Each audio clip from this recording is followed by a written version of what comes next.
इस लेक्चर में हम सीखेंगे कि बूलियन एक्सप्रेशन हम लोग कैसे गेट कर सकते हैं जब हमें लॉजिक सर्किट गिवन होगा।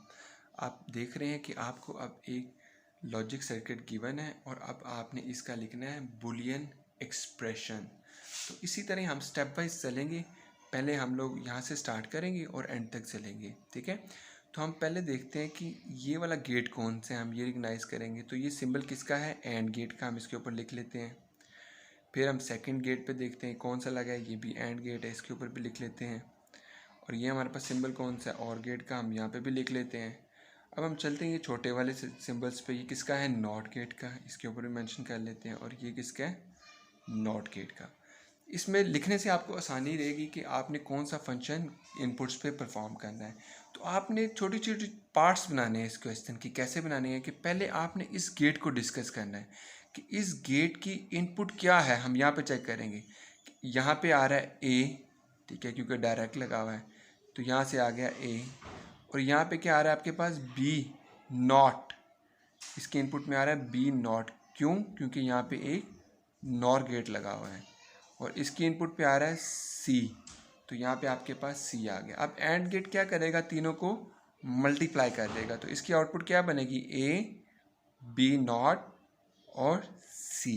तो कितना आसान है, आपने एक गेट से कैसे आउटपुट आपने ले ली। फिर सेकंड गेट पे आप आ जाएं। सेकंड गेट पे देखते हैं ये कहाँ से आ रहा है, इसको हम देखते हैं, ये आ रहा है ए से। तो नॉट गेट लगा, यहाँ पे इनपुट किया ए बार।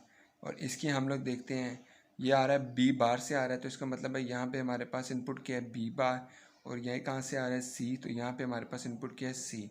अब अगेन एंड गेट है, एंड गेट मल्टीप्लाई करता है। तो हमारे पास यहाँ पे आउटपुट क्या आ जाएगी, ए बार बी बार एंड सी। अब लास्ट में हमारे पास यहाँ पे इसका मतलब है लगा है और गेट। अब और गेट क्या करता है, प्लस करता है। तो क्या करेगा, ये वाली इनपुट और जो ये वाली इनपुट है, इन दोनों को आपस में एडअप कर देगा। तो यहाँ पे हमारे पास आउटपुट पे क्या बनेगी, A B C plus A bar B bar and C. तो ये आपका फाइनल आंसर होगा। और ये क्या किया आपने कि लॉजिक सर्किट से एक बूलियन एक्सप्रेशन डिराइव्ड की है आपने। ओके, लॉजिक सर्किट से बूलियन एक्सप्रेशंस की सेकंड एग्जांपल, ये मैंने एक डायग्राम बनाई है। तो इसमें आप देख रहे हैं कितनी इनपुट्स है आपके पास, 5। तो उसी तरह हम लोग क्या करेंगे कि सबसे पहले अपने गेट के नाम लिख लेंगे। ये आपके पास और गेट है, ये नॉट गेट है, और ये आपके पास एंड गेट है, और ये हमारे पास नैंड गेट है, मतलब एंड गेट का रिवर्स। अब हम चलते हैं कि स्टेप वाइज कि कैसे एक्सप्रेशन बनेगा लॉजिक सर्किट से। तो सबसे पहले आपके पास ये क्या है, और गेट है।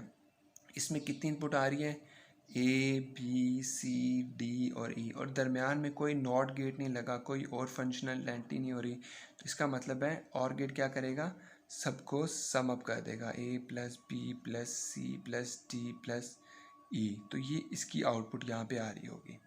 फिर उसके बाद लगे नॉट गेट।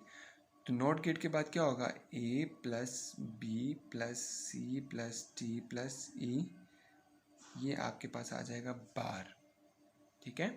अब हम नीचे वाले सर्किट की तरफ चलते हैं। नीचे वाले सर्किट में आपके पास क्या है, अगर हम पहली इनपुट को देखें तो आपके पास नैंड गेट, यहाँ पे नॉट गेट लगा हुआ है। तो इसकी इनपुट क्या होगी, ए बार हो जाएगी, बी एज इट इज़ आ जाएगा, सी एज इट इज़ आ जाएगा, डी एज इट इज़ आ जाएगा। और ई के बाद क्या लगेगा, नॉट गेट, तो क्या बन जाएगा, ई नॉट बन जाएगा। अब हम अगेन एंड गेट लगाए तो यहाँ पे आउटपुट क्या आ जाएगी, ए बार बी सी डी और ई बार, ठीक है। अब अगेन यहाँ पे लगे नैंड गेट। तो सबसे पहले हम लोग क्या करेंगे, एंड गेट का क्या काम होता है कि दोनों को मल्टीप्लाई करना। तो जो इन दोनों एक्सप्रेशंस को हम लोग मल्टीप्लाई कर देंगे,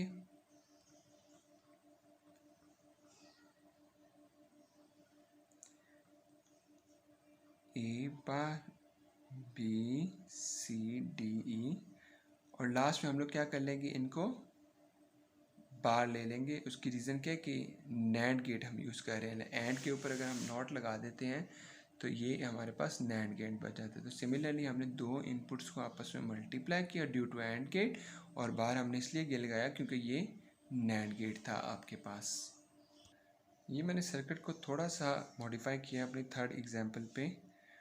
वो कैसे किया मैंने कि सबसे पहले हम लोग अगेन उसी तरह हमने जो टारगेट है वो ये है कि हमने बूलियन एक्सप्रेशन बनाना है लॉजिक सर्किट से। तो हम गेट को हम लोग नेमिंग कर लेते हैं। ये हमारे पास एंड गेट है, ये हमारे पास और गेट है, ये भी एंड गेट है, और ये हमारे पास नॉट गेट है, और ये भी हमारे पास नॉट गेट है। तो हम स्टेप वाइज अगेन इसको जो है ना सॉल्व करेंगे कि फर्स्ट गेट क्या काम कर रहा है, एंड गेट जो मल्टीप्लाई करेगा। तो ये क्या ए मल्टीप्लाई बाय बी, तो इसकी आउटपुट यहाँ पे क्या आएगी ए इंटू बी, ठीक है। और नेक्स्ट हमारे पास जो लगा है वो नॉट गेट है, तो क्या हो जाएगा ए बी बार आ जाएगा, ठीक है। अगर स्टेप बाय सॉल्व करेंगे तो आपके लिए आसानी रहेगी, अदरवाइज कन्फ्यूजन हो जाएगी। फिर हम सेकंड गेट पे आते हैं। अब सेकंड गेट में क्या है, इनपुट आपके पास क्या आ रही है ए बी आ रही है इस दफ़ा, और जो सेकंड इनपुट इसके अंदर आ रही है वो क्या आ रही है बी नॉट, इस नॉट गेट की वजह से।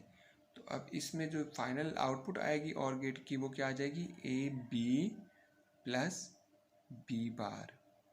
अब लास्ट में आपके पास जो गेट लगा है वो है एंड गेट। अब एंड गेट क्या कर देगा, इन दोनों को मल्टीप्लाई कर देगा। अब आपके पास इनपुट कौन सी है, एक ये वाली है और एक ये वाली है, तो हम लोग एंड गेट के ज़रिए इसको सिर्फ मल्टीप्लाई कर देंगे। ए बी बार मल्टीप्लाई को डॉट से हम लोग शो कर सकते हैं, और A B plus B bar हम यहाँ पे ब्रैकेट यूज़ कर लेते हैं। तो आपके पास जो इस सर्किट की आउटपुट आएगी वो कुछ इस तरह से आएगी। अब नेक्स्ट अपनी फोर्थ एग्जांपल में मैंने सर्किट को थोड़ा सा कॉम्प्लिकेटेड किया है, ताकि हमारा पर्पज़ ये कि हम हर तरह के केसेस डिस्कस करके क्वेश्चन को सॉल्व करना सीखें और हमारा ये कॉन्सेप्ट क्लियर कर सकें। अगेन स्टेप वाइज हमें डिवाइड करना पड़ेगा इस लॉजिक सर्किट को भी, ताकि हमारा कॉन्सेप्ट ज़्यादा क्लियर हो। यहाँ से स्टार्ट करेंगे तो हम पहले नेमिंग कर लेते हैं। ये आपके पास और गेट है, ये भी और गेट है, ये आपके पास है एंड गेट, और ये है हमारे पास एंड गेट, और यहाँ पे है नॉट, और ये भी हमारे पास क्या है नॉट, इसको और गेट, और ये है हमारे पास एंड गेट। तो सबसे पहले काम आप लोगों ने ये करना है कि आपने गेट्स को नेमिंग कर लेना है, ताकि आप लोगों के लिए आसानी हो कि कौन सा गेट कौन सा फंक्शनैलिटी प्रोवाइड करता है। तो मैं अब दोबारा बताता चलूँ कि एंड मल्टीप्लाई करता है और आपका प्लस करता है, और जो नॉट गेट होगा उसे जस्ट इनपुट को रिवर्स कर देना है। तो सबसे पहले हम लोग चलते हैं यहाँ से। तो ए और बी है, और गेट लगा है, तो यहाँ पे आपके पास इनपुट क्या आ जाएगी, इसका आउटपुट क्या आएगा और का ए प्लस बी, और इनपुट एंड गेट की क्या होगी ए प्लस बी। फिर हम यहाँ पे चलते हैं, सेकंड लाइन यहाँ से आ रही है, तो सी और डी है, तो अगेन और गेट है, तो क्या आ जाएगा सी प्लस डी आ जाएगा। अब इन दोनों में आपस में एंड गेट क्या कर रहा है मल्टीप्लाई, तो इसकी आउटपुट क्या होगी A plus B dot C plus D. ये तो था पहले गेट का फंक्शन जो हमने देखा। अब हम चलते हैं सेकंड गेट के ऊपर, इसको फर्स्ट कहते हैं, इसको सेकंड कह देते हैं।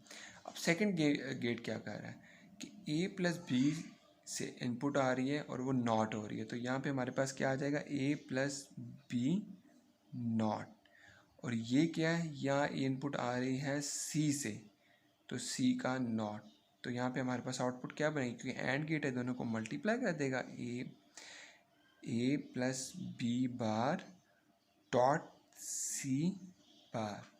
तो इसकी आउटपुट आपके पास क्या आ जाएगी वो ये आ जाएगी। अब ये दोनों जा रही है इनपुट्स इस और गेट में, तो ये दोनों जो हमारे पास आउटपुट आई हैं एंड गेट से, ये और गेट की इनपुट्स बन जाएंगी, और इधर आउटपुट क्या आ जाएगा इन दोनों का addition, A plus B dot C plus D, और यहाँ से ये आपके पास प्लस हो जाएगा A plus B bar dot C bar. तो ये आपके पास यहाँ पे आउटपुट आ गया होगा। अभी ये इनपुट है एंड गेट में। अब एंड गेट की सेकेंड इनपुट कहाँ से आ रही है वो हम देखें, तो यहाँ पे जो डी है ये इसकी इनपुट है, तो एक इनपुट डी हो गई और सेकेंड इनपुट आपके पास ये वाली आ गई। तो एंड गेट क्या करेगा, जस्ट दोनों को मल्टीप्लाई करेगा। तो जो आपके पास फाइनल आउटपुट आएगी हैंड गेट की वो कुछ इस तरह की आएगी, A plus B dot C plus T plus A plus B bar dot C. अब एंड गेट है तो इस सब से क्या मल्टीप्लाई होगा, डी, जो इसकी सेकेंड इनपुट है। तो ये आपके पास फाइनल एक्सप्रेशन आएगा फ्रॉम लॉजिक सर्किट।